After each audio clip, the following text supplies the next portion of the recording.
Sistema de endomembranas. Es una red de vesículas y túbulos membranosos que van a estar llevando y trayendo sustancia, por ejemplo, lípidos y proteínas. Retículos endoplasmáticos. Suelen estar asociados y cerca del núcleo. Es un orgánulo que se encuentra distribuido por el citoplasma de la célula eucariota. Este es el responsable de la síntesis de moléculas y el transporte de sustancias. En él conocemos dos tipos: el retículo endoplásmico liso y rugoso. Retículo endoplásmico liso. Carece de ribosomas y se encarga del metabolismo lipídico. En él va a ocurrir la síntesis de lípidos de membrana, además de la hidrólisis del glucógeno asociados a las membranas de este retículo endoplásmico liso. Por ejemplo, este va a ser abundante en el músculo esquelético, donde se realiza glucógeno para tener energía muscular. También va a ser abundante en hepatocitos, porque participa en la desintoxicación, y lo vamos a encontrar en abundancia en células que forman hormonas esteroideas de base lipídica. Retículo endoplasmático rugoso. Se llama rugoso porque tiene adheridos ribosomas, y hay una diferencia entre los ribosomas asociados de la membrana de los ribosomas libres en el citosol. Estos empiezan y terminan la síntesis proteica en el citosol. Van a generar proteínas que van a cumplir su función en el citosol, mientras que los ribosomas que están asociados al retículo endoplasmático rugoso comienzan a sintetizar las proteínas libres, pero cuando estos encuentran una señal, se asocian al retículo endoplasmático rugoso y la síntesis termina en los ribosomas adheridos y la proteína queda contenida en el retículo endoplasmático rugoso. El retículo endoplasmático rugoso participa en la síntesis proteica, y esta síntesis se lleva a cabo en el ribosoma. El aparato de Golgi. El aparato de Golgi es un orgánulo presente en todas las células eucariotas, con excepción a los glóbulos rojos, que tiene como función el manejo de las proteínas sintetizadas por el retículo endoplasmático con la finalidad de transportarlas y exportarlas al resto del organismo. El aparato de Golgi está formado por unos 4 u 8 dictosomas. Estos son sáculos membranosos aplanados llamados cisternas, quienes están apilados unos encima de otros. El aparato de Golgi tiene 3 regiones principales. La primera es la región cis. Esta es la más interna y próxima al retículo endoplasmático, de la cual recibe vesículas de transición que contienen las proteínas que serán transformadas. La segunda es la región medial. Esta es una zona de transición que se va a localizar entre la cisterna cis y la cisterna trans. Y la tercera es la región trans. Es la más alejada del retículo endoplasmático y la más cercana a la membrana citoplasmática. Es de aquí que las vesículas de transporte salen para actuar en distintos lugares del organismo. Modelo de maduración de las cisternas. Los cuerpos túbulo-vesiculares provenientes del retículo endoplasmático forman una cisterna en el lado cis. Se van moviendo progresivamente hasta llegar al lado trans, donde se descomponen en vesículas. Las funciones del aparato de Golgi. El aparato de Golgi se encarga de la modificación, de la distribución y envío de dichas macromoléculas en la célula. También modifica proteínas y lípidos que han sido sintetizados previamente tanto en el retículo endoplasmático rugoso como en el liso, y los etiqueta para enviarlos a donde corresponden, ya sea fuera o dentro de la célula. Si bien ya lo había mencionado, el aparato de Golgi funciona asociado al retículo endoplasmático. Hay pequeñas vesículas de transporte que continuamente salen del retículo endoplasmático y poco después se van fusionando en el aparato de Golgi. De esta forma, las sustancias atrapadas en las vesículas RE se transportan desde el retículo endoplasmático hasta el aparato de Golgi para comenzar a formar lisosomas, vesículas secretoras y otros componentes citoplasmáticos.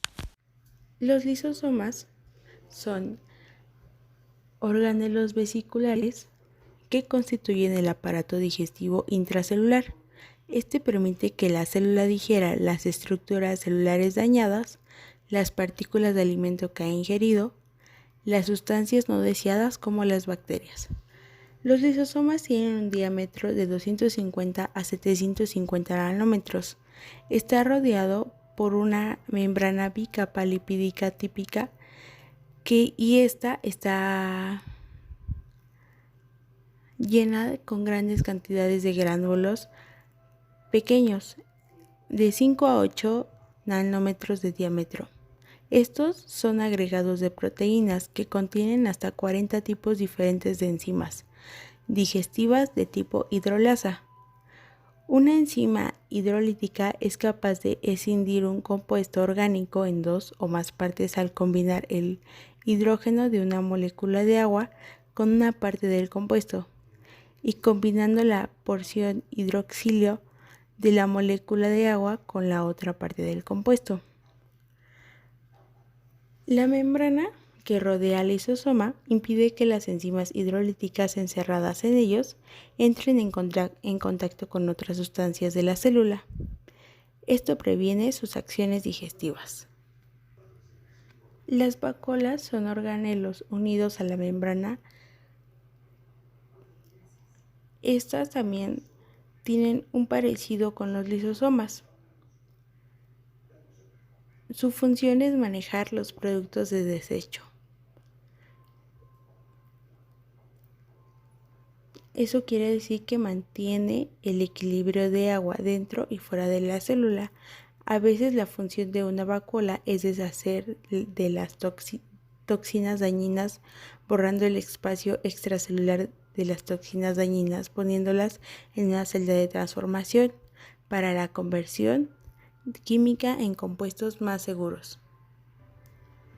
Vesículas secretoras.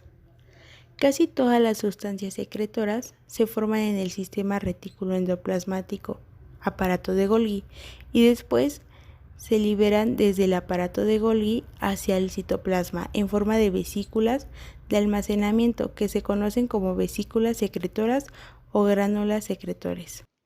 Estructuras membranosas de la célula.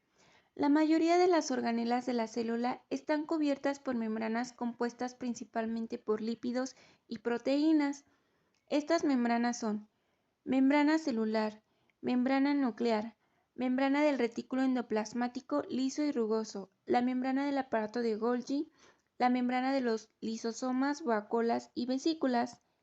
La membrana celular es una estructura elástica, fina y flexible que tiene un grosor de 7.5 a 10 nanómetros. Está formada por 55% de proteínas, 25% de fosfolípidos, 13% de colesterol, 4% de otros lípidos y 3% de hidratos de carbono. La barrera lipídica impide la penetración del agua. Esto se debe a que su estructura básica consiste en una bicapa lipídica, una película fina de doble capa de lípidos, cada una de las cuales contiene una sola molécula de grosor y rodea de forma continua toda la superficie de la célula. Está formada por moléculas de fosfolípidos. Un extremo de cada molécula de fosfolípido es soluble en agua, es decir, es hidrofílico, mientras que el otro es soluble solo en grasas, es decir, hidrofóbica. Proteínas de la membrana celular. Existen dos tipos. Tenemos a las proteínas integrales que protruyen a través de toda la membrana. Muchas de estas proporcionan canales estructurales o poros, a través de los cuales pueden difundir las moléculas de agua y sustancias hidrosolubles, en especial los iones entre los líquidos extracelular e intracelular. Otras proteínas integrales actúan como proteínas transportadoras para llevar sustancias que no podrían penetrar la bicapa lipídica, realizando transporte activo. Las proteínas periféricas, que únicamente están anclados a la superficie de la membrana y no la pueden penetrar, se encuentra principalmente en la cara interna de la membrana y a menudo están ancladas a una de las proteínas integrales. La membrana nuclear consiste en dos membranas separadas una de la otra. La membrana externa es una continuación del retículo endoplasmático, del citoplasma celular y del espacio que queda entre las dos membranas nucleares. Varios miles de poros nucleares estas atraviesan la membrana nuclear. En los bordes de estos poros hay unidos grandes complejos de moléculas proteicas, de forma que la zona central de cada poro mide solo 9 nanómetros de diámetro.